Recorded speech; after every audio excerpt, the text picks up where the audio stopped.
Welcome to Rise Up Voices from the Front Lines, your window into relationships, identity, safety, emotional awareness, regulation and intelligence, unleashed potential, passion and purpose. Welcome back to Rise Up Voices from the Front Lines, and this is a Trauma-Informed Leadership Series episode. I'm your host, Krista Fee, and today we are beginning a journey through what I call the compass of leadership. Every compass has 4 points that orient direction, and for leaders, the very first point, the one that makes all the others possible, is self-awareness. Why? Because if we can't see ourselves clearly, we can't lead clearly. And in trauma-informed leadership, self-awareness is not a luxury. It's literal survival. So I want to tell you a story about an officer who didn't know his own impact. Years ago, I met a police officer who considered himself approachable. This was the words he used to describe himself.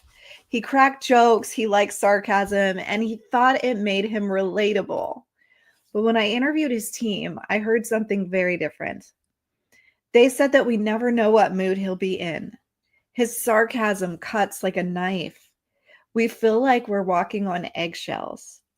And when I told him this, he was stunned. That's not who I am, he said. And I told him, it may not be who you think you are, but it is how people experience you. That moment hit him hard, and it should hit all of us, because leadership isn't about our intentions. It's about our actual impact. And self-awareness is the only thing that bridges the two. So what is self-awareness? Self-awareness has 2 dimensions. Internal awareness, that's your knowing your emotions, your triggers, your strengths, your values, and your blind spots. And then there is external awareness, which is your understanding of how your presence, your words, and your tone are experienced by others. And great leaders cultivate both. They not only know what's happening inside themselves, they know what it feels like to be on the other side. And here's a kicker. Research shows that 95% of people think they're self-aware.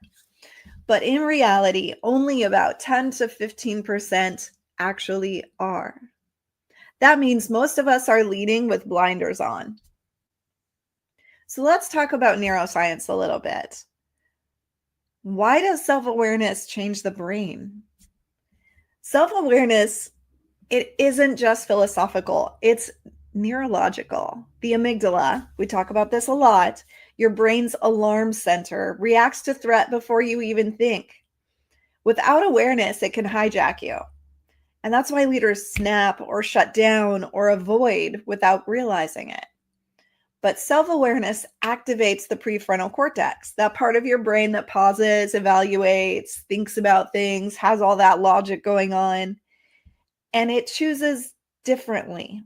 Awareness literally rewires your brain to respond instead of to react. In trauma-informed leadership, awareness is regulation, and regulation is leadership. So let's talk a little bit about Abraham Lincoln. I know it's been a while. Abraham Lincoln battled what he called melancholy, but what we now would probably diagnose as depression. Instead of hiding it, he named it.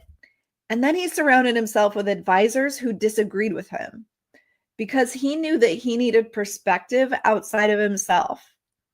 His self-awareness made him wise, and that wisdom helped him lead a fractured nation through civil war. Let me give you one more example to really bring it home for you. I worked once with a surgeon whose team dreaded his operating room. He barked orders, rolled his eyes. He left people in tears. And when he finally sat in a workshop and heard feedback from his staff, he broke down.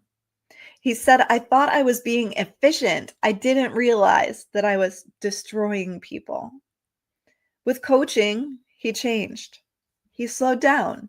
He softened his tone.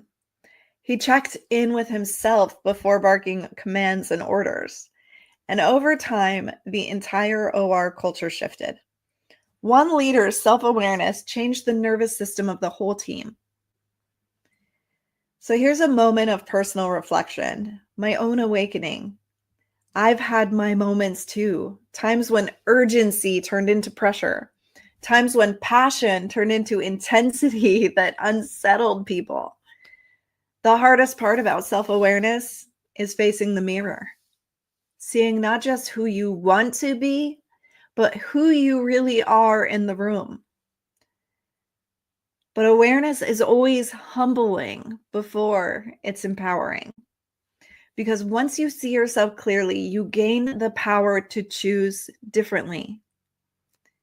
Here are just a few practical tools for building awareness as a leader.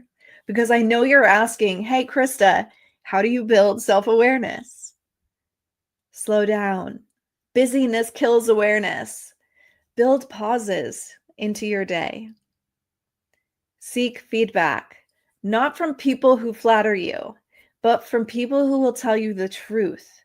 They're really the most valuable for you. Track your triggers. Notice the situations that set you off. That's where most of the work begins. And I did say that. That's where the work begins. Reflect every day. Journaling, mindfulness, gratitude practice, even asking yourself, how did I show up today? Use somatic check-ins. I am a huge advocate for this. Notice what your body is telling you. Are your shoulders tight? Is your jaw clenched? Are you breathing shallow? These are awareness cues. And here are some self-check questions that you can ask yourself often, just to stay on track. What emotions or patterns show up most inside me as a leader? How might others experience me differently than I intend? Where do I need to pause long enough to notice what's happening inside me? Awareness is just the first compass point. So here's a truth.